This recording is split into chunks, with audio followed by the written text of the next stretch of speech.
Hi, viewers. Everyone. Hope you guys are all having a good evening. I guess if I guess you to want begin to the interview, introduce yourself. Yeah, I'm Chavi Koneru. I'm the executive director of North Carolina Asian Americans Together, and thanks for having me. of course. Yeah, of course. Thank you for joining us. We'll start with what is like your profession? What country in Asia is you and your family from? So I'm a lawyer by profession. I'm a double Tar Heel. Went to UNC for college and law school. A very, very diehard Tar Heel. But I now use my legal skills as the executive director of NCAAT, which I co-founded.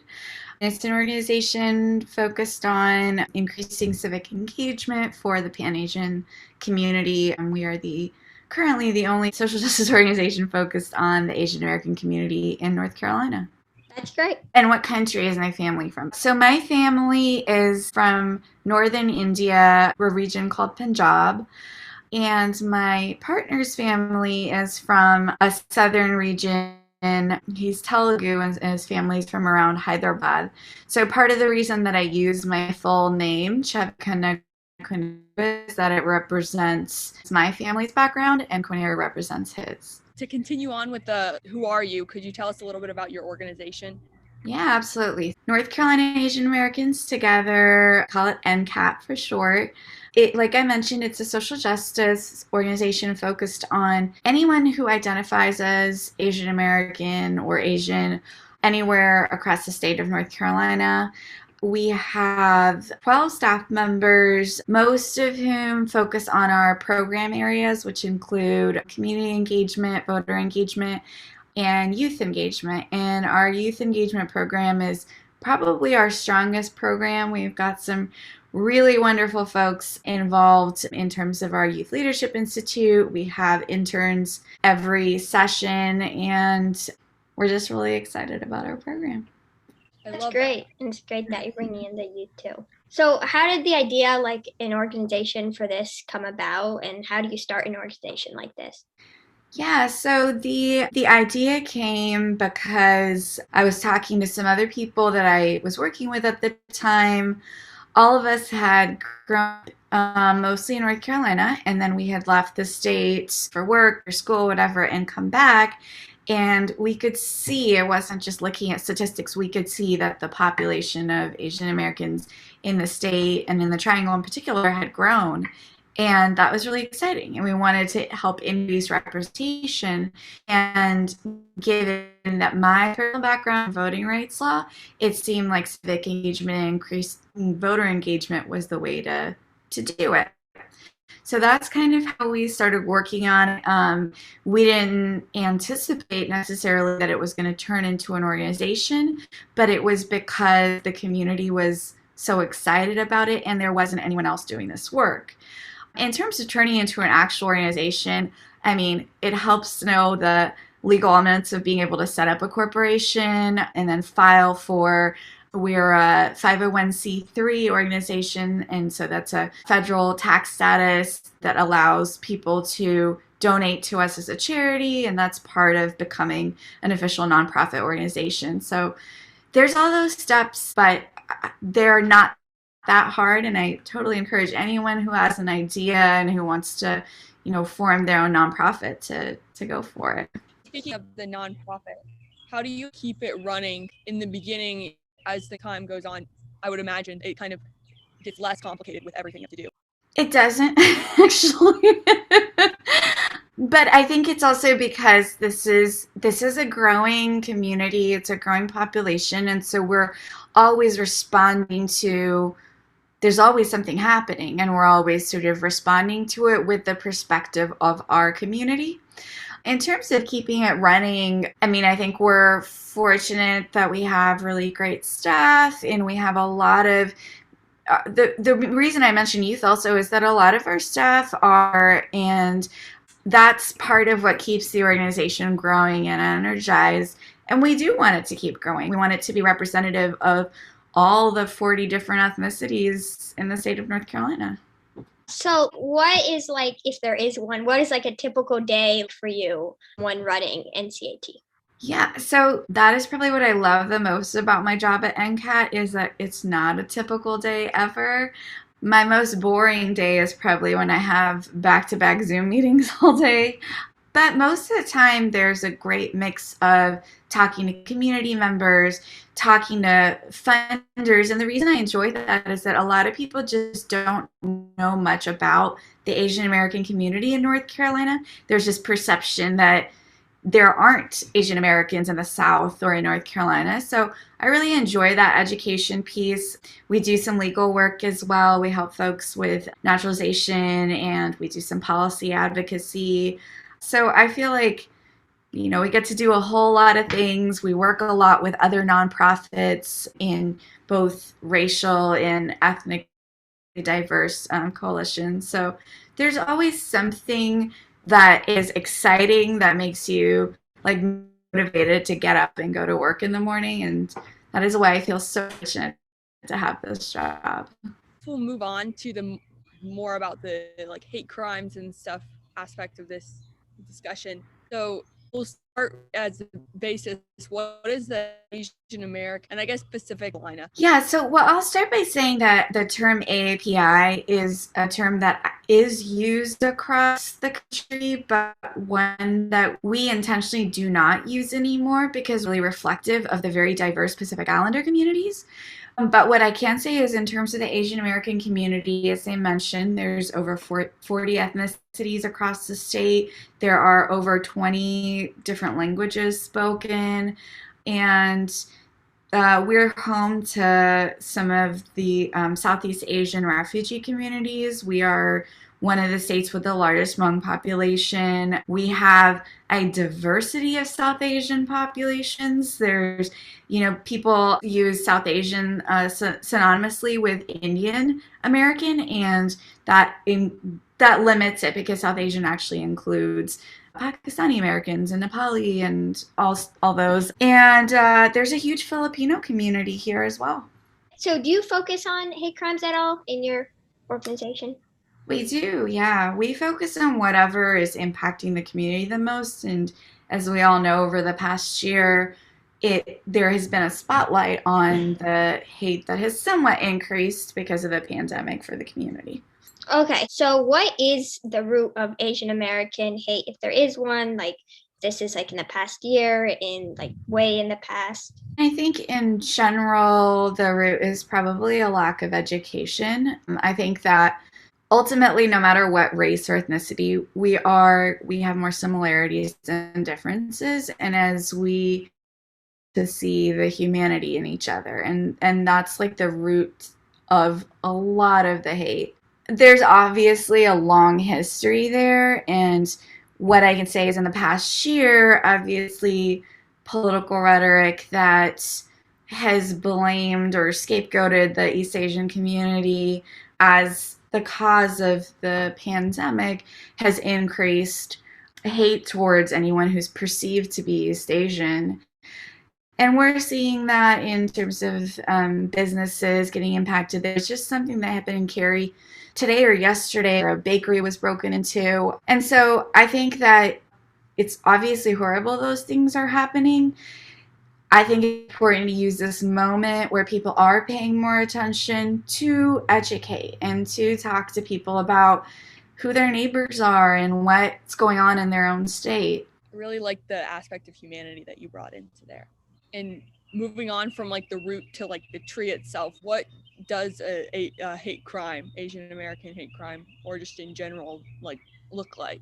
So a hate crime in general is a crime that's motivated by bias or prejudice towards a certain group of people. And we know that happens by prejudice against a certain faith community or a certain race or a certain ethnicity. In terms of Asian American, it is specifically in response to the pandemic. Like, we're all unhappy that there's a pandemic, and our past president basically pointed that attention towards somebody. There's someone to blame. What it's looked like across the country, I mean, we all know what happened in Georgia, and that was really had a traumatic impact on all of our communities. In North Carolina, we have a bias reporting portal on our website. So we've been collecting incidents ourselves in addition to what Stop AAPI Hate has been collecting nationwide. And most of what we've seen has been, fortunately, not violent crimes, but more harassment, discrimination, burglary, or like vandalism and such. I'm glad that it's not more violent, but I think it's definitely, we need to acknowledge that this is happening and it is targeting a specific community. And I know you touched on this a little bit, but like, how have they changed? How have Asian American hate crimes changed with the COVID-19 pandemic? Like, has it had anything with people staying inside? You know, I know with like blaming them for it. I think that hate towards Asian American communities, it's just changed its focus over the last year. So, right, we talked about how it's been more focused on the Chinese community or anyone perceived to be Chinese. But prior to that, it was more focused on the South Asian community or anyone perceived to be Muslim. And we know about, some of the big, really traumatic incidents like the shooting in Chapel Hill in 2015. And there are so many incidents since. So I don't know that I think that pandemic has escalated or increased hate crimes, but more so that it's just changed the focus. And I want to be clear, that's my opinion. And the reason that I can't say it with any certainty is that there is no data to back this up because that data isn't being collected, right? So we've talked about these hate crimes, but what can we do regardless of our race, our ethnicity, our faith, regardless of what we believe? Well, I'm going to obviously go back to that education piece, right? There's so many ways to educate ourselves. I'm going to make myself sound old, but I'm very jealous that you all can just like some wonderful videos put out by Dolly Lee and Adrian DeLeon, who have created like 15-minute videos that people can use to sort of learn about Asian American history and about our communities. The other thing is that I do think that data collection piece is really important. So uplifting our bias reporting portal, and we just had a Asian American Advocacy Day at the General Assembly to advocate for the hate crimes legislation introduced by Senator Chaudhry, Mohammed, and Fushi. And the biggest part of that's important is that it would make hate crime reporting mandatory. And so if we're able to collect that data, then we're able to get a better sense of the scope of the problem and who it's targeting, who it's impacting, rather than it having to be my opinion or assessment of the situation. So I think learning more about the microaggressions towards Asian Americans, learning about the fact that the model minority myth is a myth, not making assumptions like all Asian Americans are good at math. I'm horrible at math. Pretty much everyone who's Asian American and went to law school is terrible at math. And also there's some really wonderful bystander intervention trainings that are being offered for free. Cannot remember the name of the group right now. People can attend those. Because my suggestion is really to like stand up in those moments for your friends, for your colleagues, and not let those things just be no big deal. Like, for example, if someone's name is pronounced incorrectly, you can step in and help correct that. And those are the types of things that help with understanding and education and support, and that ultimately lead to us, decreasing hate and hate crimes against the Asian American community. You mentioned stereotypes when you were speaking.